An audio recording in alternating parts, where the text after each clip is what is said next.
Sud Radio 10h midi Média, l'invité du jour. L'invité du jour, c'est Éric Antoine. Donc demain soir sur M6, Lego Master. Donc c'est un événement puisque c'est une émission qui existe à l'étranger, qui cartonne.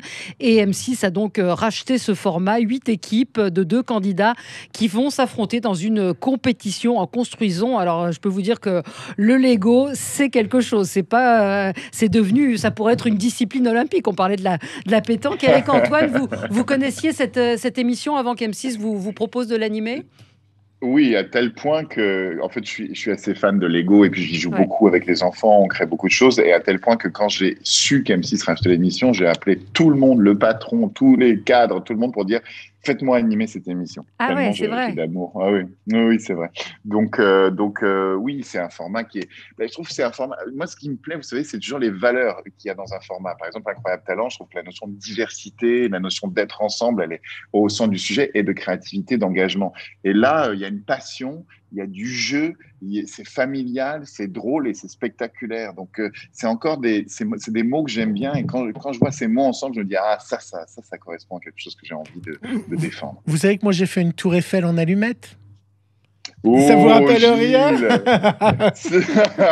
À quel brûlé. Donc, non, mais il y a un petit peu ce côté des collectionneurs, un peu. Évidemment, je fais allusion, pour ceux qui ne l'ont pas compris, au dîner de cons avec Jacques Villeray et dans ce train au début où il dit qu'il a fait une tour Eiffel en allumettes. Est-ce qu'on n'a pas envie de se moquer un peu aussi de ces gens passionnés qui passent des heures et des heures à construire un train ou on va voir que dans les épreuves, il y a un Crazy Park qui doivent faire un parc en Lego. Il y a quand même un petit côté dîner de con, non? Bah, moi, je trouve pas. Je trouve que la passion, c'est ce qu'il y a de plus respectable chez l'humain. Quelqu'un qui va au bout de sa passion, qui passe des heures et qui fait quelque chose que les autres ne peuvent pas faire, ne sont pas capables de faire, et qui, par là même, nous entraîne à nous dépasser nous-mêmes dans nos propres passions, nos propres désirs. Pour moi, il y a rien de ridicule. Dans le dîner de con, oui, en effet, il y a cette idée qu'une partie des gens se moquent des autres. Moi, c'est marrant parce que quand je suis arrivé sur Incroyable Talent, la première chose que je me suis dit, tiens, on se moque trop des gens, il faut rire avec et pas rire contre. Et je me suis dit ça, il faut absolument que tous les plus absurdes, les plus bizarres soient mis en valeur. Et là, c'est pas des gens bizarres du tout, ce sont des artistes. Parfois, c'est un couple qui fait du Lego ensemble, d'autres, c'est un père et un fils, d'autres, c'est des copains étudiants qui sont à HEC, en école militaire, d'autres, c'est des ingénieurs, d'autres, des écoles dans les beaux-arts. Donc, c'est vraiment des profils de gens très différents, et on découvre un univers parallèle, c'est-à-dire de ces passionnés de Lego qui construisent mais de véritables œuvres d'art. Moi, il y a un candidat évidemment qui va beaucoup vous toucher, qui est exceptionnellement doué, David, qui est surnommé Han Solo parce qu'il n'a qu'un bras et donc son autre bras, il se les construit en Lego. Il en a plusieurs et il est absolument incroyable, hein. Mais c'est un univers parallèle, c'est une autre vie, ces passionnés de Lego.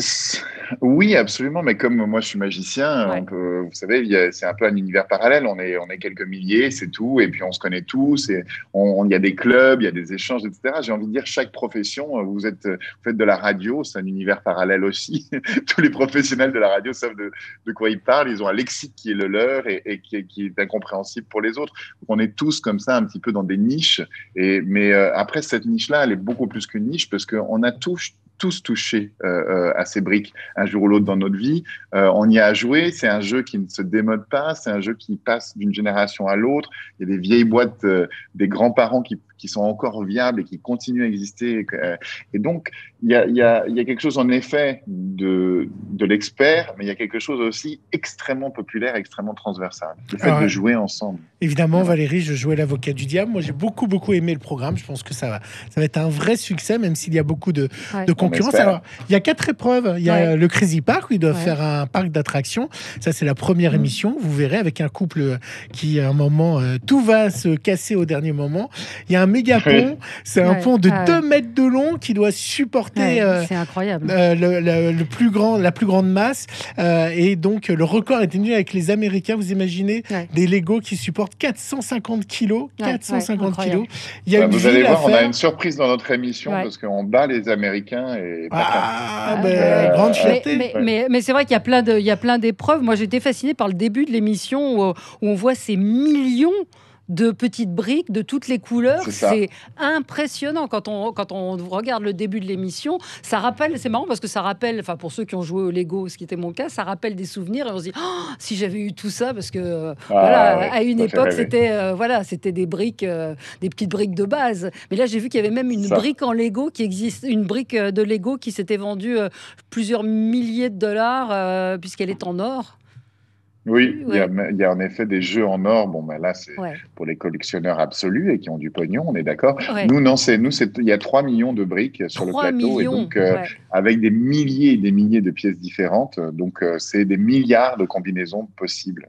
Déjà, juste entre 2 briques, il y a plusieurs milliers de combinaisons possibles. Donc, en fait, c'est ça qui est exceptionnel, c'est la créativité. Il n'y a pas de limite. Et souvent, avec les enfants, vous savez, il y a des jeux, par exemple, pour ne pas le citer, le Monopoly, on apprend quand même à ruiner son fils aîné pour utiliser l'argent pour ruiner ensuite son fils cadet.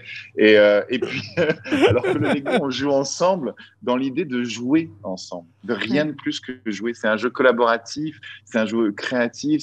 C'est pour ça que ça me plaisait. Voilà, c'est pour ça que ça me plaisait beaucoup, cette émission. On est à quelques jours de Noël et Éric Antoine, donc on connaît vos talents d'animateur, mais vous êtes magicien, c'est quand même à la base votre métier. Oui, il y a une boîte de magie. Métier, magicien et humoriste. Et humoriste, absolument. Il y a une boîte de magie, Gilles.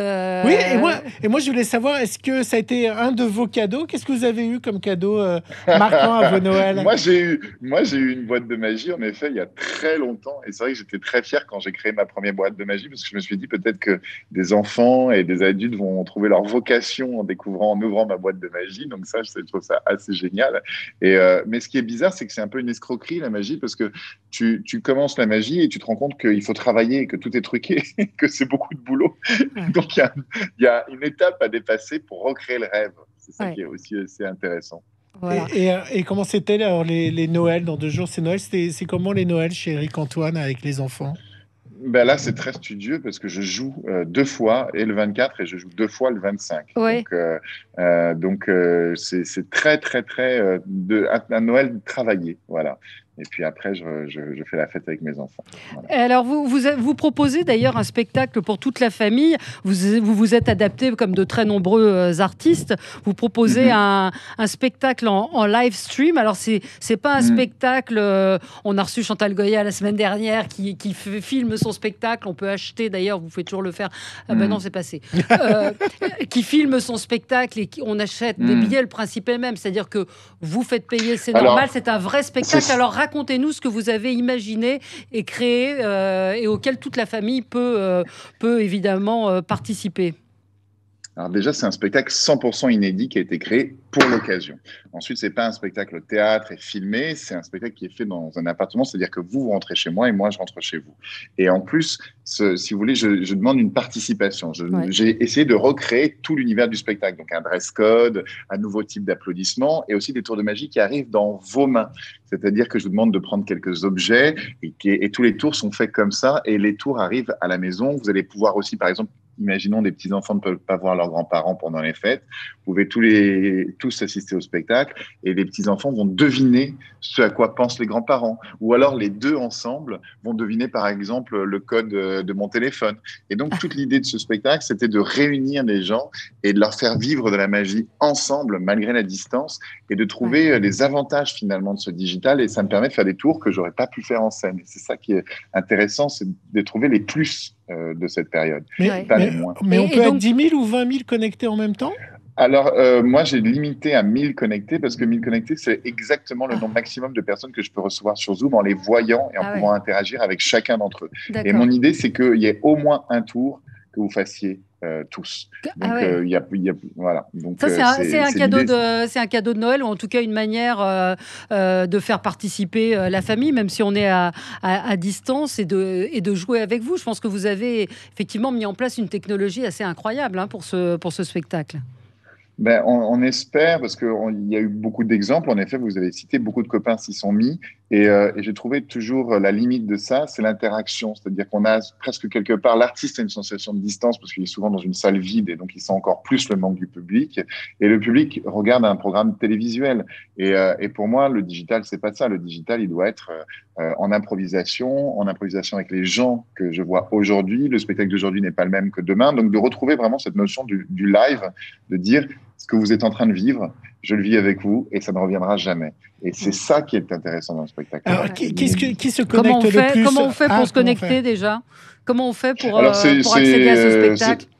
C'est très simple, tout est expliqué sur mon site ericantoine.com. Donc le tarif, c'est un tarif unique, 25 € la connexion, quel que soit le nombre de personnes que vous êtes dans la pièce. Donc vous pouvez être 6 adultes, 10 enfants. Donc voilà, l'idée c'est que même on le partage. Par exemple aussi, j'ai trouvé que l'outil était intéressant pour lutter contre l'isolement, même en dehors des périodes de confinement. On se rend bien compte aujourd'hui, quand on est tous confinés, que beaucoup de gens le sont toute l'année, dans les hôpitaux, dans les EHPAD, seuls à cause d'handicap. Et je me suis dit, tiens, c'est un nouvel outil, outil à mon arsenal pour mes engagements, justement, contre l'isolement des humains. Donc ça me plaît bien. Alors, voilà, pour revenir à Lego Master, donc ce sera diffusé mercredi soir, donc demain soir sur M6 à 21h, mais ça va continuer. Ça va continuer tous les mardis.